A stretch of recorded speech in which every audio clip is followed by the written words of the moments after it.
Morning. Welcome to Monday Morning Gospel Quarterback.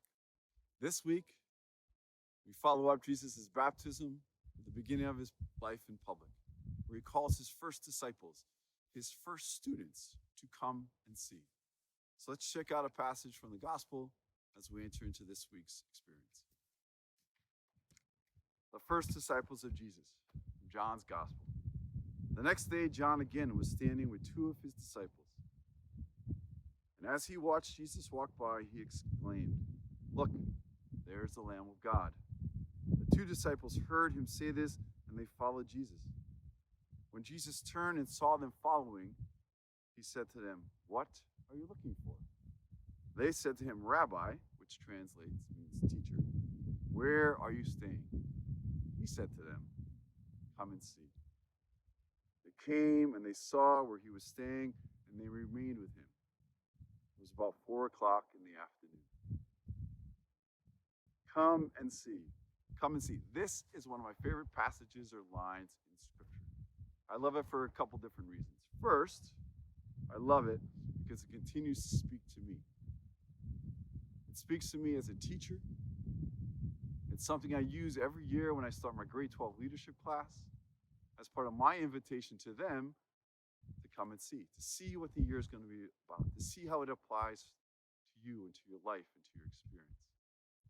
So that's one reason why I love it. The second reason I love it is because it continues to speak to me in my life. That invitation of Jesus to come and see continues to unfold and evolve.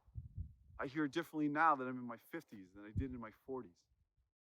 And certainly in my 30s and 20s. Come and see. Andrew and Peter asked Jesus, "What are you about? What's your story? Where are you staying?" It says, but I think it's also about what's your philosophy in life.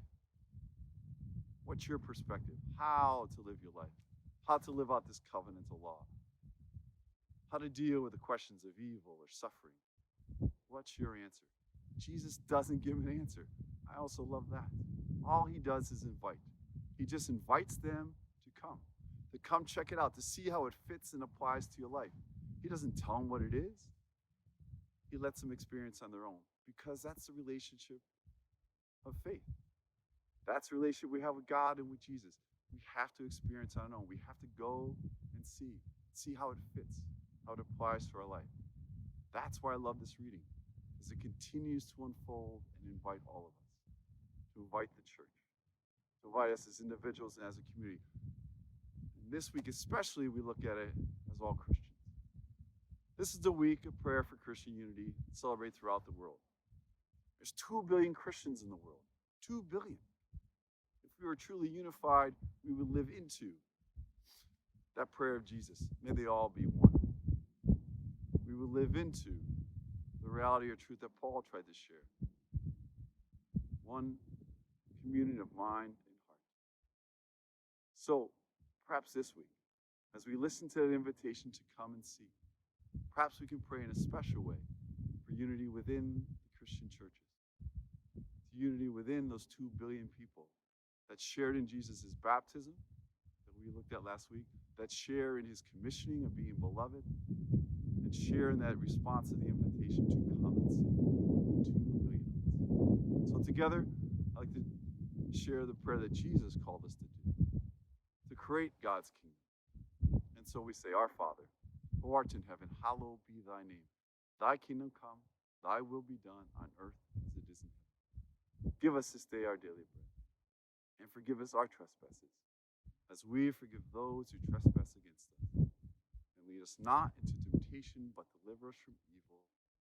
For thine is the kingdom, and the power, and the glory, now and forever. Amen." So thanks for walking with me.